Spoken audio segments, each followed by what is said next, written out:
the problem? Sounds, What's the problem? What's the problem? someone killed my parents. Pardon me? Someone killed my parents. What? Who? Are they still there? Yes. The people... No. One powerful family, two loving brothers, living in a luxurious mansion in the wealthiest neighborhood in America. But the darkness that lay beneath the smiles of this seemingly perfect family was more haunting than anyone could imagine. Law enforcement received a chilling notice from two boys reporting that someone had killed their parents. The way the two bodies were lying at the crime scene raises one chilling question. Who could have been behind the brutal, tragic deaths of these boys' parents? Was it a robbery gone wrong, a desperate act that spiraled into something far more sinister? Or was it a deeply personal and calculated move, driven by a dark, deep-seated hatred toward their billionaire father and his powerful influence? The mystery surrounding this loss is thick with unanswered questions and chilling possibilities, each more unsettling than the last. Let's delve into the secrets of manipulation, trauma, and the dark layers of truth folded within the tragic story of Erik and Lyle Menendez. How has recently uncovered evidence completely turned the tables for the Menendez brothers? Let's dive in. The father of the boys, Jose Mendez, was a billionaire, having been appointed as CEO of a live entertainment company. The Menendez family's living standard was high compared to other neighbors in Calabasas, California. Erik Mendez, one of their sons, attended high school in California. However, unlike normal kids, Erik's behavior wasn't typical. During his school days, he and his high school buddy, Craig Signorelli, wrote a screenplay called Friends. That may seem innocent, but the plot of the screenplay will surprise you. It wasn't like the comedy show you enjoy with your family. Things were darker here. The screenplay they were working on was about a rich kid who murders his parents for money. Erik and Lyle Menendez were teenage brothers when their abnormal mindset stood out among the other children. While their father was working hard for the family's reputation, the boys took a different yet evil path to define their future. It was during their teenage years that they first stepped into the world of crime. What did they do? They burglarized a neighbor's house which belonged to a friend of their parents, stealing around $100,000 in cash and some jewelry. Clearly, they were like those rich, spoiled brats who believed their parents had enough money that no law could harm them. Together, they reveled in the fantasy of crime.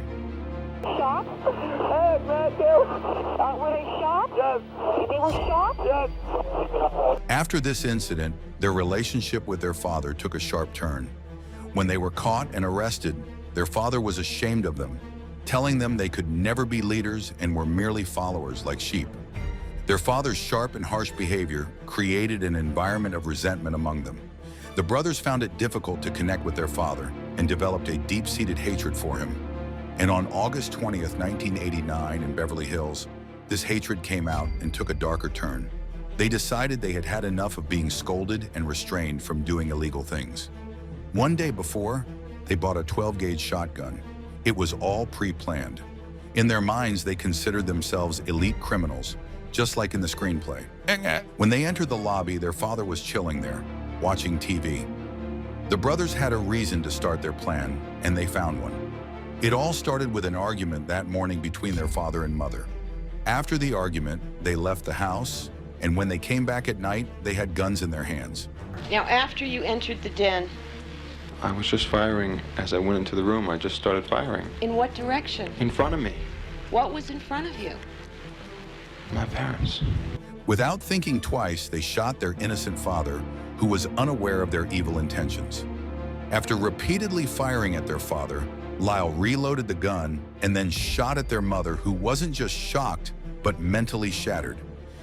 It wasn't in their plan to shoot their mother, but their hatred for their father led them to kill their beloved mother simply because she was a witness there. They fired around 12 rounds in total, brutally taking their parents' lives. The crime scene was a complete bloodbath. Both brothers had murdered their parents, Jose Menendez and Kitty Menendez. Now, after you entered the den, I was just firing. As I went into the room, I just started firing. in what direction? In front of me. What was in front of you? My parents. Nothing was sudden. It was like a well-planned and carefully crafted scheme. After successfully executing the plan, they tried to prove their innocence by calling 911. After shooting their parents, Lyle sobbingly called 911 and said that someone had killed their parents. Before committing the crime, they watched a movie called Billionaire Boys Club. This movie was about a group of young boys who find a get-rich-quick scheme, but the plan doesn't end well when they murder an investor. At the crime scene, no one suspected the brothers as potential culprits. Instead, the brutality of the murder led everyone to believe it could only be a mob hit, as it seemed too violent for a single perpetrator. As we walked in the front door, it was just eerily quiet. In the back of the foyer was this library family room, which is where the murder occurred. Kitty was wearing white. She was covered in blood. Jose had a shotgun blast to the back of his head, blood everywhere. There was brain matter on the ceiling, on the windows. It was really horrendous.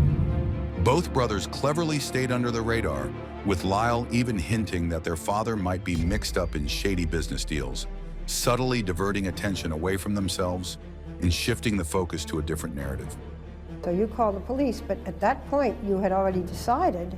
We had decided not to. You weren't going to say anything. We had decided that our feeling was not, we'll just explain what happened and it'll be okay. We were very stunned, and we felt that we would go to jail, obviously, and it was a selfish reason to just not want to have to go through that. Later, prosecutor Lester Kuriyama mentioned that the brothers might have drawn inspiration from the movie itself. There could be no more coincidence, as there were many parallels between the incident that took place in Beverly Hills and the plot and scenes from the movie. Even a few days after the incident, both brothers were living freely as if nothing had happened, spending money irrationally. They were making investments in business deals. Why did you need to buy a Rolex watch 4 days after your parents were killed? I didn't need to. Even some of their relatives pointed out the incident when, during a speech, Lyle said that his dad always told him he could never fill his shoes. And he jokingly added that today he was wearing his shoes. There wasn't a single tear in his eye while reading a letter from his father, which was filled with love and pride. And of course, those little abnormal demeanors were hard to ignore. But the secrets couldn't stay buried for long. On October 31st, 1989, Halloween Eve, haunted by the murder, Erik finally cracked. Desperate for relief, he confessed everything to his psychiatrist, Dr. Jerome Oziel. Consumed by guilt, Erik needed someone to believe he wasn't truly evil, hoping his confession could somehow redeem him. He leaned back against, as I recall, a parking meter that was in front of the office door and said, "We did it." I don't know if he said we killed our parents, but I asked him, you mean you killed your parents? He said yes. And from that point, we went back up into the office. From there, the other side of the story emerged.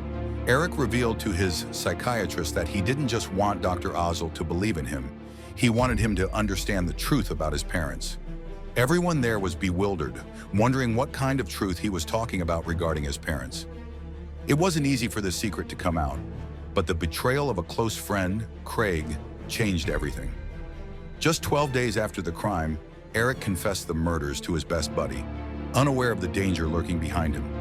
Craig went straight to the police, and soon Erik and Lyle were on the radar of law enforcement. As planned, Craig went to dinner with Erik, wearing a wire to catch a confession on tape. In 2 hours of dining at Gladstone's, Craig cleverly backtracked Erik on his earlier claims about the August murder, and Erik confessed everything. The tape was recorded. But it wasn't just the tape that was recorded. His psychiatrist, Dr. Jerome Oziel, was also secretly recording his sessions, where Erik confessed everything about the murders. However, Dr. Oziel had no intention of showing it as proof to the police. Things took a turn when Judalon Smith, who was in the tape duplicating business for psychology sessions with Dr. Oziel, found out about the tapes. When she discovered them, she went to the police and informed them about the brothers' murder confession, along with the tapes as proof, which were in Dr. Oziel's possession. With this evidence, the police arrested both brothers one by one. On July 20th, 1993, the trial began for both brothers, and it became a media sensation. It was broadcast on national TV and captivated the American public. But what was so gripping that had the public glued to their screens? It wasn't just the cold-blooded nature of the crime, it was the defense the brothers used. Robert Shapiro, one of America's top defense attorneys at the time, was working with the Menendez brothers. Their defense? Extreme emotional disturbance. This was something new to the public. The defense strategy was groundbreaking at the time, as the abuse defense hadn't been widely used in previous cases. It marked the first instance where such a defense was introduced in a high-profile murder trial. Me telling Lyle that, You telling Lyle what? Your Honor, can I ask a leading question? If you don't ask my dad. Wait 1 second, Mr. Menendez. Okay, let me ask. No, he was in the process of answering, so there's no need to ask it. Can you answer the question? Yes. Okay, it was you telling Lyle what? My dad had been molesting me.